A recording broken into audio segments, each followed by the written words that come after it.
একটা মিষ্টি সকাল, সুন্দর আবহাওয়া আর মিষ্টি মনের মানুষগুলোকে নিয়ে আজকের ব্লগটা শুরু করলাম।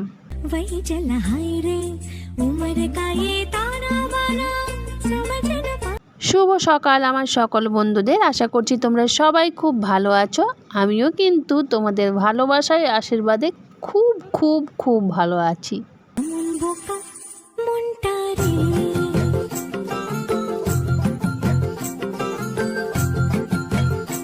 সকাল সকাল জল ভরা থেকে আজকের ব্লগটা শুরু করলাম। তো সকালে ঘুম থেকে উঠে দেখলাম যে কলের জল চলে এসেছে, চেঞ্জ করে একেবারে কলের জলটা নিয়ে একেবারে ভাত বসিয়ে দিলাম। রান্না কিন্তু এখন হবে না, তো রান্না না হলেও ভাতটা আমি আগে থেকে ফুটিয়ে রেখে দিই। কারণ কি বলো তো, যে আগে থেকে ফোটানো রইলে ভাতটা তাড়াতাড়ি হয়ে যায়, সেজন্য ভাতটা আমি ফুটিয়ে অফ করে রেখে দিই। বরাবরই এটা আমার নিয়ম বা স্বভাব যেটা বলবে। সকাল সকাল কাজের অনেক দায়িত্ব, অনেক চাপ, কিন্তু তা হলেও সব কাজ মেনটেন আমাদেরকে নিজেদেরকেই করতে হয়। আর সব কিছু সাজিয়ে গুছিয়ে কাজগুলো আমাদেরকে নিজে নিয়ে রাখতে হয়।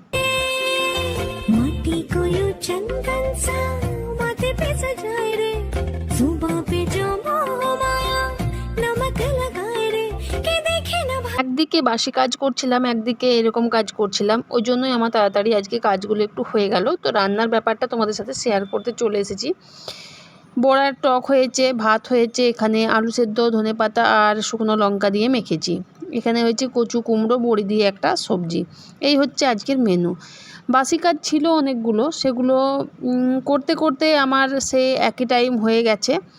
তো যাই হোক, দেখো এখন তো মায়ের ডালিয়াটা হবে, তো মায়ের ডালিয়াটাও বসিয়ে দিয়েছি গ্যাস পুরোপুরি মুছে। তারপরে এবার যাব আমি চান করতে এখন, কারণ এই সব কাজ তো আমার চেঞ্জ করা কাপড়েই হয়েছে। এখন আমি এবার চানটা করে আসব, কারণ এরপর চানটা না করলে অনেক দেরি হয়ে যাবে, মাও খাবে। রান্না করার আগে চান করতে ভালো লাগে না। তো রান্না করার পরেই আমি চানটা করি, কারণ রান্না করে প্রচণ্ড ঘাম হয়, তো সেজন্য আবার চান করতে হবে, সেজন্য আমি রান্না করে চানটা করে থাকি। তো দেখো কত সুন্দর রোদ দিচ্ছে আজকে, জামা কাপড় কাচার দিন, মেলার দিন, ভাদ্র রোদ খাওয়ার দিন জামা কাপড়ে। তো সেগুলো তো আমাদের কোনো কিছুই হয়ে ওঠে না, শুধু এই যে জামা কাপড় কেচে মেলা হয়েছে এইটুকুই, আর কোনো রোদ খাওয়ানোর কোনো পর্ব নেই।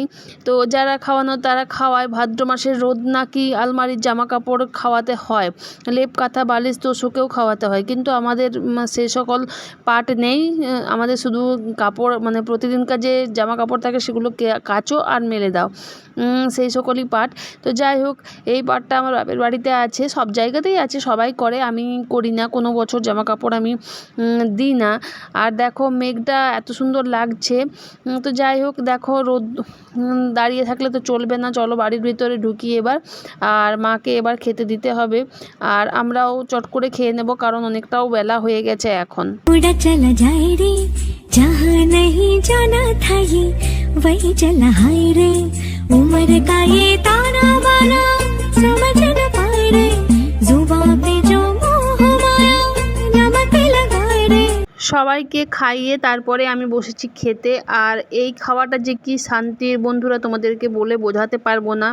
কেউ কোনো দিক থেকে ডিস্টার্ব করবে না, কারোর আওয়াজ নেই, কোলাহল নেই, চিৎকার নেই, কারণ সবাই তো পেট ভর্তি হয়ে শুয়ে বসে আছে। আর এই সময়টাতেই কিন্তু আমি প্রতিদিন খেতে বসে থাকি। কি হলো, দুপুর তো 1:30 বেজে গেছে, তোমরা সবাই খাওয়া দাওয়া করলে? আমার কিন্তু খাওয়া দাওয়া কমপ্লিট, 1:30টার মধ্যেই খাওয়া দাওয়া কমপ্লিট করে ওপরে চলে এলাম। আর উপরে এসে তোমাদের সাথে বসে গল্প করছি, এটা তো বলার কিচ্ছু নেই, তোমরা তো দেখতে পাচ্ছ। তো সকাল থেকে তোমাদের সামনে আসতে পারিনি, কারণটা হচ্ছে যে আমার না ইদানিং কদিন হলো যে শরীরটা খুবই টায়ার্ড লাগছে, ক্লান্ত লাগছে খুবই, ভালো লাগছে না সকাল থেকে কিছু কাজ করতে। আর কাজ করলেও সে কীরকম যেন নেতিয়ে দিয়ে কাজগুলো করছি। তো যাই হোক, ওই জন্য সকাল থেকে আসতে পারিনি। কাজ সবই হয়েছে, কাজ না করলে কে করে দেবে, কাজ আমিই করেছি। তো সেই জন্য সকাল থেকে আসতে পারিনি আমি। একেবারে খাওয়া দাওয়া কমপ্লিট করে তোমাদের সাথে কথা বলতে এলাম। এখন তো আর তেমন কিছু কাজ নেই, আর কি রান্না করেছি, কি খেলাম, সবই তোমাদের সাথে শেয়ার করেছি। আর আজকে অনেকগুলো কেচেছি, সেগুলোও তোমাদেরকে দেখালাম। রোদটা ভালোই দিচ্ছিল আজকে, জানো তো, সেই জন্য কাচারটা কাচলাম, আর একটু দেরি করেই কাচলাম, শুকিয়ে যাবে মনে হয়। তো তোমাদের সবার খাওয়া দাওয়া হয়েছে?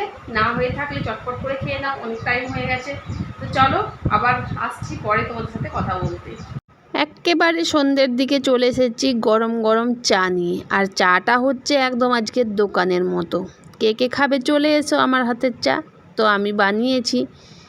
হ্যাঁ, এখন দেখতে পাচ্ছ আমার সসপ্যানে একটুখানি চা আছে, কিন্তু তোমরা এলে একবারে পুরো সসপ্যান ভর্তি করে বানিয়ে দেব। যাই হোক, তোমরা তো আসবে না, তো আমি নিজেই খাই। এখানে আমার রান্নাও কিন্তু হয়ে গেছে। এখানে কি হয়েছে বলো তো? এখানে হয়েছে আলু ভাজা আজকে, আর হয়েছে রুটি।